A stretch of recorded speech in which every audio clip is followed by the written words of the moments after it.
You feel restless when things finally calm down. Your chest tightens when no one is fighting or pulling away. You start wondering what's wrong when nothing is wrong. You don't fall for love that feels safe. You fall for love that feels urgent. The kind that keeps you alert. The kind that makes you check your phone too often. The kind that hurts but never feels dull. When someone is consistent, kind, emotionally available, something inside you switches off. You feel bored, disconnected, almost suspicious. But when someone is unpredictable, distant, or emotionally intense, suddenly you're alive again. Your thoughts sharpen, your feelings deepen, your body wakes up. Here's the quiet truth most people never say out loud. Peace doesn't feel romantic to you.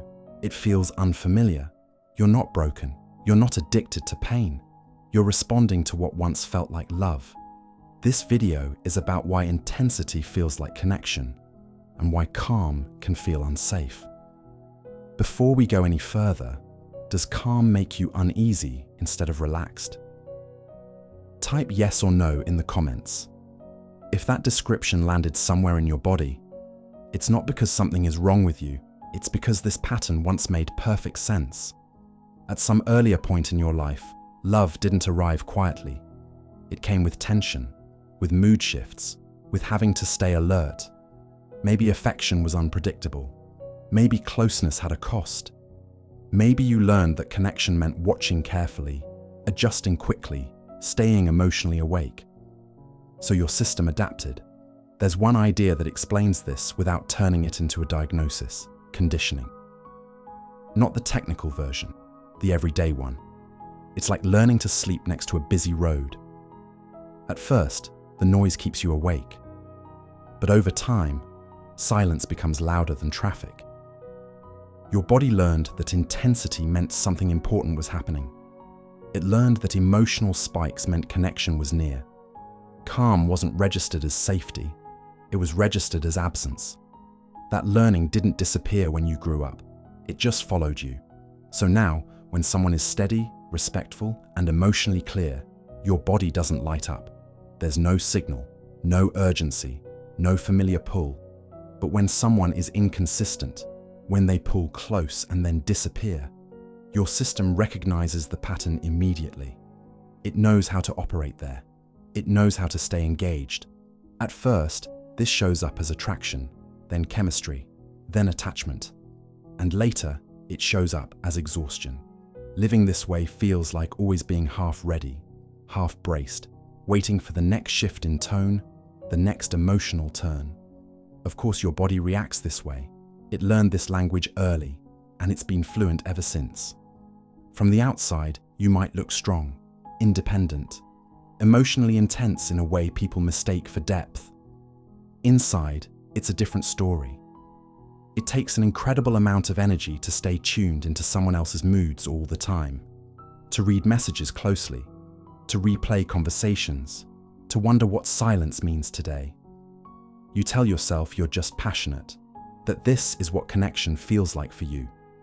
But notice the moment you're finally alone, the second you close the door, sit in your car, or lie down at night. That's when your body exhales. Not because you're relaxed, but because you're off duty. You lose the ability to rest inside relationships. Closeness becomes work. Stability feels flat instead of nourishing.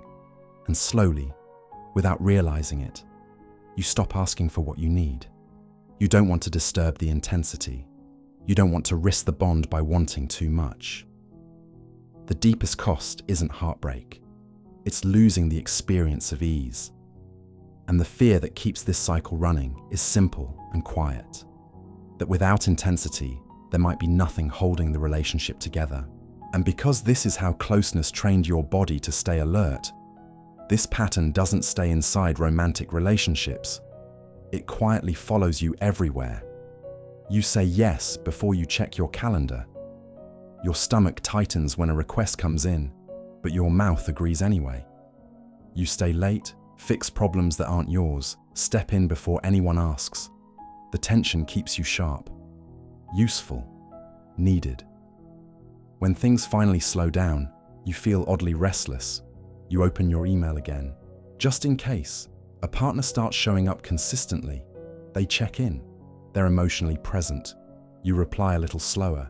You share a little less. You manage the closeness instead of entering it.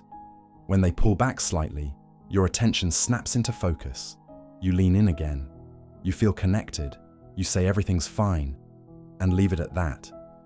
The day ends. No one needs anything from you. Your body drops before your mind does. You scroll without reading, sit without resting.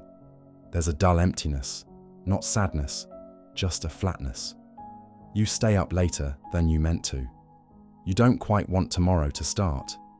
This pattern once helped you stay emotionally safe when things were unpredictable. It didn't begin as a flaw. Picture a future moment that usually pulls you into the old pattern. Someone doesn't reply right away, or a relationship feels quieter than usual. Your body reacts first, a small tightening, a familiar alertness, the urge to do something to bring the intensity back. A message almost gets sent, a question almost slips out. And then there's a pause, not a dramatic one, just a breath-long hesitation, where you notice the urge without obeying it. Nothing big changes. You don't become calm overnight. You simply let the moment pass without feeding it. And the response that replaces the old one is smaller, truer, and less urgent. Maybe silence, maybe a softer sentence, maybe nothing at all. That's not healing. That's easing your grip. You don't have to make peace feel exciting. You're allowed to let it feel quiet. That pause counts. And if this helped put words to something you've lived inside for a long time, consider subscribing or sharing it with someone who might recognize themselves here.